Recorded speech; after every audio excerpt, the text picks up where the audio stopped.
Coding की शुरुआत वैप institute के साथ। सब्सक्राइब करें वैप इंस्टीट्यूट यूट्यूब चैनल को। अब तक तो आप जान गए होंगे कि ES6 जो है वो कॉमन जावास्क्रिप्ट के चीज़ों को आसान करने के लिए ही बना है। वैसे ही आज हम एक और टॉपिक पढ़ने वाले हैं ES6 का स्प्रेड ऑपरेटर। ये इतना इम्पोर्टेंट है जो आप सोच भी नहीं सकते हो। इसकी सहायता से बड़े बड़े कॉम्प्लेक्स काम को आप छोटे से शब्द के कोड में डिफाइन कर सकते हो और वो काम आपका हो जाएगा। बहुत इंपॉर्टेंट है स्प्रेड ऑपरेटर।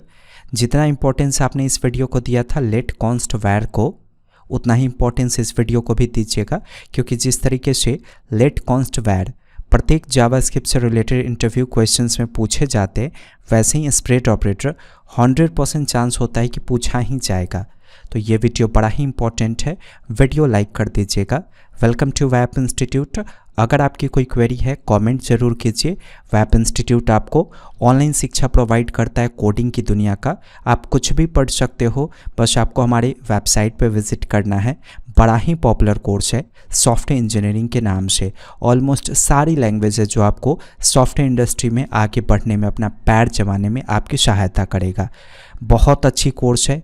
बस आपको 1000 पर मंथ फ़ी देकर आप इस कोर्स को कर पाओगे। बेहतरीन नॉलेज आपको मिलेगा। सिर्फ प्रोजेक्ट ही प्रोजेक्ट आप डेवलप करोगे इस कोर्स के अंदर। चलिए शुरुआत करते हैं। इस प्लेलिस्ट से पढ़ना शुरू कीजिएगा। अगर आप ES6 को शुरू से पढ़ना चाहते हो तो 3 वीडियो रिकॉर्ड हो चुकी है। चैप्टर 4 है ये, जिसमें आप स्प्रेड ऑपरेटर के बारे में सीखने वाले हो। HTML का बेसिक डॉक्यूमेंट स्ट्रक्चर डिफाइंड है यहाँ पे। स्क्रिप्ट टैग शुरू करके मैंने बंद किया। एक एरे क्रिएट कीजिए। मैंने डेटा के नाम से एरे क्रिएट किया। मैंने कुछ डेटा रख दिया, इसमें स्ट्रिंग रखिए, नंबर रखिए, जो रखना है आप रख दो। मैंने सारा डेटा स्ट्रिंग रखा। console.log का इस्तेमाल कीजिएगा और डेटा को प्रिंट कर लीजिएगा। यहाँ कॉन्स्ट क्यों बनाया क्या, ताकि इस डेटा को फ्यूचर में हम अपडेट ना कर सके। कभी भी ऑब्जेक्ट बनाइएगा, एरे बनाइएगा या फंक्शन बनाइएगा, स्पेशली एरो फंक्शन, तो कॉन्स्ट से ही उसका डिक्लेरेशन करना है आपको। ओके, रन करके टेस्टिंग कीजिए। इंस्पेक्ट में जाएंगे। आ क्या डेटा एरे के फॉर्म में आया। मुझे नहीं चाहिए एरे के फॉर्म में, मुझे सिर्फ डेटा चाहिए। यहाँ सिर्फ डेटा थोड़ी ना मिला आपको, ये पूरा फॉर्मेशन मिला सिंटेक्स के साथ। ये बता रहा है कि एरे है। मैं चाहता हूँ कि इसका ओरिजिनल फॉर्मेशन रिमूव हो जाए, जो एरे है वो, और सिर्फ डेटा मिले। सिर्फ डेटा मिलने का मतलब क्या हुआ, ये स्क्वायर ब्रैकेट हट जाएगा और बीच का डेटा मिल जाएगा। तो ये कैसे होगा, बस डेटा एक्सेस करते वक्त इसके पहले 3 डॉट लगाना है आपको। इसी को कहा जाता है स्प्रेड ऑपरेटर। ये क्या करेगा, इस डेटा का ओरिजिनल सिंटेक्स को रिमूव करके इसके अंदर जो डेटा होगा सिर्फ वही आपको देगा। समझ गए। तो ओरिजिनल सिंटेक्स क्या है डेटा का, ये एरे है ना, स्क्वायर ब्रैकेट, तो ये हट जाएगा, सिर्फ बीच का डेटा आपको मिलेगा। सेव करके रन कीजिए, देखिए आ गया। तो बस यही काम है कि ओरिजिनल फॉर्मेशन ये रिमूव करता है, लेकिन हम अपने थॉट्स के अकॉर्डिंग लॉजिक्स लगाकर इसका बहुत अच्छा उपयोग करते हैं।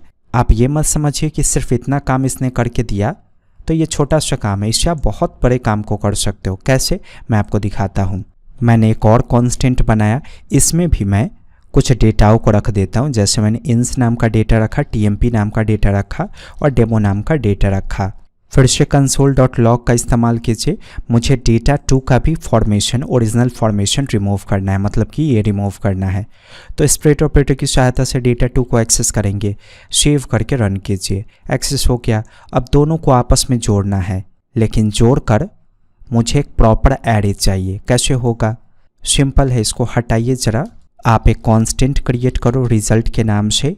आपको जोड़कर एरे ही चाहिए ना, तो पहले तो आप एरे का सिंबल दोगे, फिर आप स्प्रेड ऑपरेटर की सहायता से डेटा को एक्सेस करो। तो होगा क्या, ये जो डेटा है ना, ये उठकर ऑटोमेटिक यहाँ पे आ जाएगा। ठीक है, ऐसा नहीं कि ये ऐसे आएगा। स्क्वायर ब्रैकेट के साथ तो आएगा ही नहीं, क्योंकि हमने स्प्रेड ऑपरेटर दिया। स्प्रेड ऑपरेटर क्या करेगा, स्क्वायर ब्रैकेट को हटाकर सिर्फ ये डेटा देगा ना। कॉमा दीजिए, फिर इसके बाद स्प्रेड ऑपरेटर डेटा 2, सिंपल। तो जब इन दोनों डेटा को हम स्प्रेड ऑपरेटर से रीड करेंगे तो दोनों डेटा का स्क्वायर ब्रैकेट आएगा ही नहीं, सिर्फ डेटा आएगा। और डेटा आने के बाद हमने स्क्वायर ब्रैकेट में रख दिया, तो इस सिंपल से टेक्निक से हमने दोनों एरे को ज्वाइन कर लिया, आपस में जोड़ दिया। अब आप टेस्टिंग पर्पस के लिए console.log का इस्तेमाल करो और इसमें पास कर दो रिजल्ट। सेव करके रन कीजिए। यहाँ देखिए जुड़ गया दोनों एरे। ठीक वैसे ही तीसरा एरे में जोड़ता हूँ, मैंने राइट कर दिया 3। कुछ चेंज कर देते हैं, डमी डेटा जोड़िए तीसरा डेटा, कॉमा से सेपरेट करेंगे, स्प्रेड ऑपरेटर की सहायता से डेटा 3 को एक्सेस कर लेंगे। सेव करके रन कीजिए। यहाँ देखिए जुड़ गया सब। तो ऐसा नहीं है कि सिर्फ एरे को ही आपस में आप ज्वाइन कर सकते हो, ऑब्जेक्ट भी ज्वाइन हो सकता है। ऑब्जेक्ट के केस में भी ये एज इट इज़ काम करता है। मैंने डेटा के नाम से एक ऑब्जेक्ट बनाया, नेम के नाम से प्रॉपर्टी है, मैंने इसमें नेम रखा। फिर रोल के नाम से प्रॉपर्टी है, मैंने इसमें रोल रख दिया ऐसे। अगर आप console.log करोगे डेटा को तो एज इट इज़ ये ऑब्जेक्ट मिलेगा, ओरिजिनल फॉर्मेशन के साथ रन कीजिए। मिला, ऑब्जेक्ट के फॉर्म में मिला ना। प्रोटोटाइप देखिए क्या दिख रहा है, ऑब्जेक्ट। मुझे ओरिजिनल फॉर्मेशन रिमूव करना है, सिर्फ डेटा चाहिए। तो क्या करेंगे, स्प्रेड ऑपरेटर सेव करके रन कीजिए। एरर आ गया। ऐसा इसलिए क्योंकि जब भी आप ऑब्जेक्ट का कर्ली ब्रैकेट हटाओगे स्प्रेड ऑपरेटर से तो वो आपको ऐसे रिजल्ट देगा। यहाँ देखिए नेम डुअल कोट से बंद हो जाएगा, इसका डेटा ऐसे आएगा। फिर इसके बाद रोल डुअल कोट से बंद हो जाएगा, इसका डेटा ऐसे आएगा, लेकिन कर्ली ब्रैकेट नहीं होगा। तो अगर इस फॉर्म में कोई डेटा आपको मिलता है और कर्ली ब्रैकेट नहीं है तो जावास्क्रिप्ट के रूल के अकॉर्डिंग वो गलत हो जाता है, इसलिए आपको इस तरीके का वार्निंग मिला। तो जब भी आप स्प्रेड ऑपरेटर ऑब्जेक्ट के लिए पास करोगे तो उसका कोई रीज़न होना चाहिए। सिर्फ प्रिंट करने के लिए आप पास नहीं कर सकते हो। सिर्फ प्रिंट करने के लिए पास कीजिएगा तो ये हट कर प्रिंट होने का कोशिश होगा और एरर प्रोड्यूस हो जाएगा, क्योंकि सिंटेक्स रॉन्ग हो जाएगा। आपको कुछ ना कुछ करना होगा, इसके साथ साथ कोई सही टास्क परफॉर्म करना होगा। जैसे एग्जांपल के लिए मैंने डेटा 2 या ऐसे कीजिए फाइनल के नाम से कांस्टेंट बनाइए, ऑब्जेक्ट बनाइए। इसमें मैंने यहाँ पे सब्जेक्ट के नाम से एक प्रॉपर्टी बनाया, मैंने सब्जेक्ट रख दिया मैथ्स। मैं चाहता हूँ कि इस फाइनल वाले ऑब्जेक्ट के साथ मैं इस ऑब्जेक्ट को जोड़ दूँ। तो कैसे होगा, एक कांस्टेंट प्रिपेयर करेंगे रिजल्ट के नाम से। ऑब्जेक्ट में जोड़ना है ना तो ऑब्जेक्ट का सिंबल देंगे। किसके साथ जोड़ना है, फाइनल के साथ। तो सबसे पहले हम ऐसे एक्सेस करेंगे फाइनल को। तो ऐसा करने से क्या होगा, ये उठेगा और इस जगह पे आएगा ऐसे, कर्ली ब्रैकेट नहीं आएगा, समझ गए। कॉमा से सेपरेट कीजिए। फिर इसके बाद आप डेटा को एक्सेस कर लो तो क्या होगा, ये वाला डेटा उठेगा और इस जगह पे आएगा, कर्ली ब्रैकेट नहीं आएगा। तो ये दोनों प्रॉपर्टी रीड होकर यहाँ आएगा और ये प्रॉपर्टी रीड होकर यहाँ आएगा और दोनों कहाँ चला जाएगा, इस कर्ली ब्रैकेट के अंदर। तो एक प्रॉपर फॉर्म बन जाएगा। अब इसके बाद आप console.log में रिजल्ट को प्रिंट करोगे तो कोई भी एरर नहीं आएगा। रन कीजिए, देखिए एरर चला गया। तो ऑब्जेक्ट के लिए जब भी स्प्रेड ऑपरेटर पास करते हैं ना तो उसका कुछ कारण होना चाहिए। हो सकता है आप दो ऑब्जेक्ट को आपस में जोड़ना चाहते हो, ऐसे कंसोल कीजिएगा स्प्रेड ऑपरेटर पास करके तो एरर प्रोड्यूस कर देगा। एक और एग्जांपल देखिए, मैंने एक फंक्शन क्रिएट किया रिजल्ट के नाम से, एरो फंक्शन मैंने बनाया। यहाँ पे console.log का इस्तेमाल कीजिए। मैं प्रिंट कर देता हूँ पैरम्स को और यहाँ पे पास कर दीजिए पैरम्स। क्या होगा, हमें करना क्या होगा, बस इस फंक्शन को कॉल करते वक्त पैरामीटर सेंड करना होगा यहाँ पे। तो जरा आप कॉल करो, मैंने यहीं पे कॉल किया और पैरामीटर मैंने सेट कर दिया 1 2 3। तो ये 1 2 3 यहाँ रिसीव होगा और कंसोल हो जाएगा। रन कीजिए जरा, आ तो गया।